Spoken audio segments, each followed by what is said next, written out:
I found my missing brother, but he was already living another life in a house that shouldn't exist anymore. My name is David Brennan. I'm 34, living in Asheville, North Carolina.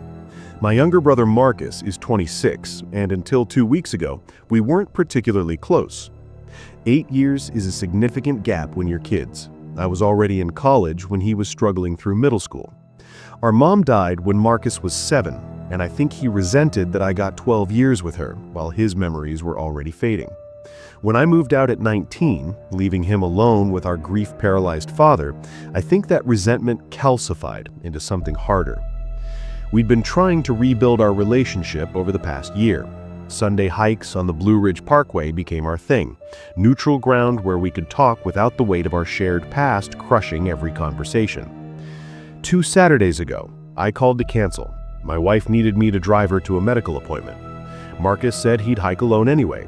The trail we usually did, Craggy Gardens, is popular, well-marked, barely 3 miles. Tourists complete it in an hour. Marcus never came home. I called him every 30 minutes starting at 3 p.m. Sunday. By midnight, with no response, I contacted the Buncombe County Sheriff's Office. By Monday morning, search and rescue teams were combing Craggy Gardens with dogs and drones. By Tuesday, the local news was running his photo. I made the missing posters myself. The deputy helping us was kind enough to let me control every detail: font, layout, wording. I chose a photo from Marcus's Instagram, posted 3 months back. He's smiling in it, standing at a mountain overlook. But there's something unreadable in that smile. Something distant, like he's looking past the camera at something only he can see. By Friday, there was no real news, no leads, no sightings. Just the posters plastering every storefront in Asheville, Marcus's face staring out from telephone poles and coffee shop bulletin boards. This morning, Saturday, exactly 1 week after he vanished, I drove to Craggy Gardens alone. I didn't tell my wife. She would have tried to stop me, said I needed to let the professionals handle it. But I couldn't sit still anymore. The trail starts in dense rhododendron thickets before opening to those famous bald mountaintop views. I don't know what I expected to find that trained searchers and cadaver dogs had missed. Maybe I just needed to walk the path he had walked, feel close to him somehow. About a mile in, I noticed something snagged on a low branch. Fabric, maybe 4 inches of dark blue material, torn cleanly. The kind of heavy cotton you'd see in work shirts from decades ago, not modern hiking gear. I don't know why I followed that branch off trail. Some instinct. Some need to chase any clue, no matter how thin. The unofficial path descended steeply through thick forest. The trees closed in overhead, branches still wet from last night's rain, creating a tunnel of green darkness. After maybe 10 minutes of careful descent, the path ended at a limestone outcropping. There was an opening, not quite a cave, more like a deep pocket carved into the rock face by centuries of water erosion. I approached it, curiosity overriding caution. The stone was warm. Not sun-warmed, it was cool and shaded here. But when I pressed my palms against the limestone, I felt warmth radiating from within. And something else, a subtle rhythmic pulse, like the rock itself was breathing. I jerked my hands back. That's when I heard footsteps behind me. "You look lost." I spun around. A man stood at the tree line, maybe 40 years old, wearing clothes that looked wrong for hiking. Pressed work pants, a button-up shirt tucked in with a leather belt, and dress shoes that were somehow clean despite the muddy trail. He had a German Shepherd on a leather leash, the dog sitting perfectly still at his heel. "I'm looking for my brother," I said. "He went missing on this trail." Lots of folks get turned around in these woods. His voice was calm, measured, like a 1950s radio announcer. "My farm is not far. You should come get some water. Catch your breath. You look pale." Every rational instinct screamed at me to refuse, but something about his certainty, his calm authority, made me follow. We walked for what felt like miles, far beyond where the parkway boundaries should end. The forest gradually thinned, and then we emerged onto a property I recognized, but didn't. The old Henderson farmstead. I'd seen it from various mountain overlooks, a derelict property, abandoned since the 1960s, slowly being reclaimed by the forest. Except It wasn't derelict now. The farmhouse was pristine, white paint gleaming, garden perfectly tended, smoke rising from a brick chimney despite the warm September day. A newer model Ford pickup, except it looked like a 1950s model. Cherry red, not a speck of rust. A woman came out onto the porch. My legs nearly gave out. It was Marcus. Except it wasn't Marcus. His hair was cut in an old-fashioned style, slicked back with pomade. He wore pressed slacks and a white undershirt like he'd stepped out of a James Dean movie. And his face, it was him, unmistakably him, but different, settled, content in a way I'd never seen. "Found this fellow wandering near the ridge," the man said. "Thought he could use some water." Marcus, this version of Marcus, smiled at me politely but with no recognition. "Of course, come inside. I just made lemonade." "Marcus," I said. "It's me, David, your brother." He tilted his head, still smiling, but his eyes were blank. "I think you've got me confused with someone else, friend. Name's Michael Henderson." The man, who introduced himself as Robert, led me inside. The farmhouse interior was immaculate, decorated in period-perfect 1950s style. Rotary phone on the wall, vintage Frigidaire humming in the kitchen, a radio playing big band music. Marcus, this version of Marcus, poured lemonade from a glass pitcher, his movements calm and domestic. I accepted the glass with shaking hands, trying to process what I was seeing. This had to be a kidnapping, some bizarre scenario where Marcus had been brainwashed, dressed up, forced to play a role. But he showed no signs of distress, no fear, no hidden desperation in his eyes, just a friendly, distant hospitality you'd show to a stranger. When Robert suggested I stay the night, it was getting late, the trails could be dangerous in the dark, I agreed. I had to stay close to Marcus, had to figure out what was happening. That evening, after Robert retired early, Marcus helped me make up a guest room. I watched him move around the space with practiced ease, straightening sheets, fluffing pillows. At one point, he caught me staring. "You all right?" he asked. You remind me of someone." He smiled that distant smile. "That's funny. You look familiar to me too somehow." He paused, arranging a quilt at the foot of the bed. "I was reading Popular Mechanics last week. There was an article about quantum mechanics, about how everything, you, me, this house, were all just atoms arranged in specific patterns." I stared at him, my heart pounding. "And I thought," he continued, "what if you could take all those atoms that make up a person, just scatter them and reassemble them somewhere else, some other time?" He laughed softly, like it was an absurd but charming idea. "Crazy, right? Anyway, sleep well." He left, closing the door behind him. I lay awake for hours, listening to the house settle around me. When I finally opened my eyes, everything had changed. The wallpaper was peeling, the bed frame was rusted, dust covered every surface. Through the window, dawn light revealed the farmhouse as it really was, a ruin, slowly collapsing. No smoke from the chimney, no sounds of life. Downstairs, the German Shepherd sat by the front door, waiting patiently. When I opened it, the dog walked out and headed into the forest. I followed. It led me back through the trees until we reached the Craggy Gardens parking lot. The sun was just rising over the mountains. And there, getting out of his Subaru, wearing his usual hiking gear, was Marcus. "David?" He looked surprised. "What are you doing here? I thought you canceled." What? "Our hike. You said you couldn't make it this week, remember?" My mind spun. "Marcus, you've been missing for a week. We had search parties, the police." He laughed, confused. "What are you talking about? I'm right here. Come on, let's do the hike. It's a perfect morning for it." I followed him onto the trail in a daze, unable to articulate what had happened. He chatted about normal things, his job, a girl he was dating, our father's recent call, like the last week had never occurred. I tried to find the branch where I'd left the trail, the path to the limestone outcropping. It wasn't there. Or I couldn't find it. The forest looked different somehow.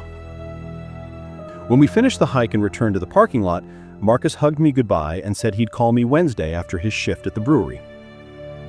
I drove straight to the sheriff's office. But as I walked past a telephone pole in the parking lot, one where I'd personally stapled Marcus's missing poster a week ago, I froze. The poster was still there. The same design, same font, same layout I'd spent hours perfecting. But the photo wasn't Marcus. It was a young man named Thomas Reeves. Same age, similar features, same mountain overlook photo. Missing on Craggy Gardens Trail. Please contact authorities if seen. I ran to the next business, a coffee shop where my wife had helped put up posters. Thomas Reeves' face stared back at me from the community board. I sat in my car in the sheriff's office parking lot, unable to move. My phone buzzed. A text from Marcus. Just got home. Thanks for the hike, man. Felt good to reconnect. I wanted to go inside and report everything, but report what? That my brother who's been texting me had actually been missing, but now he's not? And also I found him living in a 1950s time pocket where he didn't recognize me? I pulled up my call log. There they were. The desperate calls I'd made to Marcus last Sunday night, every 30 minutes, all unanswered. Proof that he'd been missing. Except now he wasn't. Now he'd never been missing. Now it was Thomas who'd vanished. I don't know what to believe anymore. I don't know where the truth starts and the lie begins.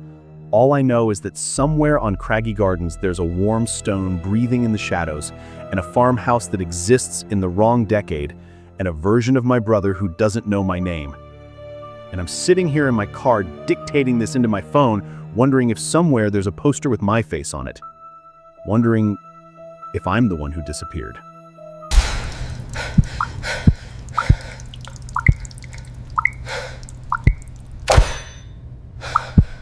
This isn't a story, it's a warning. If RouteWise ever offers you a faster route, don't take it, because where it leads, there's no coming back. My name is Alex Brennan. I'm 28, and I'm writing this at 4:33 a.m. from a motel in Columbus, Ohio, because I can't go home. I can't stop checking the parking lot, can't stop hearing that cheerful navigation voice saying, recalculating. 3 weeks ago, everyone at my office in Cincinnati wouldn't shut up about RouteWise. Better than Google Maps, they said, finds routes that shouldn't exist. I downloaded it during lunch. The first week was flawless. It found shortcuts through neighborhoods I'd lived in for 6 years but never noticed. Alleys that somehow cut 20 minutes off my commute. The first glitch was almost nothing. I was heading to Taste of Belgium in Over the Rhine, same place I'd been getting waffles since college. Typed in the address, RouteWise directed me 3 blocks east to a burned-out building with boarded windows and a condemned notice from 2019. But on my screen, Taste of Belgium, open until 10 p.m., 4.8 stars. I drove to the actual restaurant instead. When I parked, I checked the app again. My blue dot showed the correct location, but the map still displayed the restaurant at the burned building. I took a screenshot because what the hell, right? But when I looked at it the next morning, something was wrong. I took it at 7:14 p.m. The timestamp said 11:47 p.m. My phone clock had still read 7:14 when I took it. I know that for a fact. 2 days later, driving through Northside, RouteWise said, turn right on Vine Street. My grandmother died on Vine Street in 1974, before they renamed it Martin Luther King Drive. The physical street sign said MLK, but my phone showed Vine. Every street had reverted to its old name. Hamilton Avenue was Macmillan Street. The community center was labeled Slaughterhouse District, operating hours. I pulled over, sweating, and scrolled through the map. The old Albee Theater that burned down in 1977, fully rendered. The Good Samaritan Hospital psychiatric wing demolished after the patient deaths in 1963, there it was with hours of operation. Then I saw the reviews. The burned theater had one from yesterday. Projection keeps cutting out. The exit doors won't open. The demolished psych wing had one from this morning. The staff won't respond. I can hear screaming in the walls. A coworker told me it was probably some elaborate ARG or viral marketing stunt. I should have deleted it then. Should have listened. Last night, I was driving home from my girlfriend's place in Clifton, taking back roads because I-71 was jammed. Past midnight, no other cars. RouteWise pinged a faster route. Turn left on Old State Route 32. The road narrowed. My headlights caught white shapes along the shoulder. At first I thought they were reflective markers. They were crosses. Dozens of weathered wooden crosses. In 500 feet, crossed the Fernbank Bridge. My heart sunk. Everyone from Cincinnati knows that name. August 3rd, 1989, the Fernbank Bridge collapsed during a storm. The Morrison family, father, mother, 2 daughters, plunged into the Little Miami River. They found the car a mile downstream, doors torn off by the current.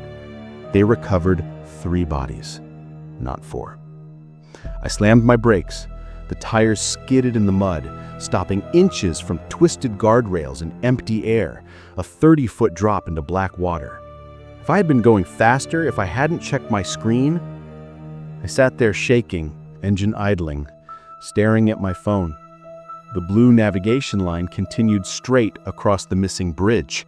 My dot pulsed at the edge, waiting. Then I saw them. Gray dots. Dozens scattered across the map. One sat in the middle of the missing bridge, suspended over water. It had a label. Emily Morrison, age 9. The daughter they never found. I zoomed out with trembling fingers. Gray dots everywhere. The collapsed Mill Creek coal mine, the Hendricks house that burned with the family trapped inside, the woods near Anderson Township where hikers disappeared in 2007. Each dot had a name. Each name had a date of death. Some of the dates are tomorrow, next week, next month. I threw the car in reverse and backed out fast. My headlights swept over the road, and that's when I saw the tire tracks. Deep, fresh ones, leading straight off the edge into nothing. I made it home somehow. Sat in my driveway for 15 minutes before going inside. Because when I checked the app again, I noticed something else. A gray dot inside my neighbor's house, the Castellis, right in their master bedroom. Timestamp 4 days ago. The Castellis left for vacation 4 days ago. I called the police, said I'd seen something suspicious. They did a wellness check. They found Mr. Castelli dead in bed. Massive stroke. Been there since the night they were supposed to leave. Never made their flight. Mrs. Castelli had been calling his phone from Florida for days, thinking he was ignoring her after an argument. Before deleting RouteWise, I checked my own house. Couldn't help it. My blue dot was in the kitchen, where I stood. There was a gray dot in my bedroom. It had my name. Timestamp, tomorrow, 5:14 a.m. And another dot. This one had no name, no timestamp, just a gray dot, following my blue dot around the house, room to room, kitchen to living room to hallway. Getting closer. I deleted everything, factory reset, bought a new phone. But when I got home and opened my laptop to write this warning, RouteWise was already installed.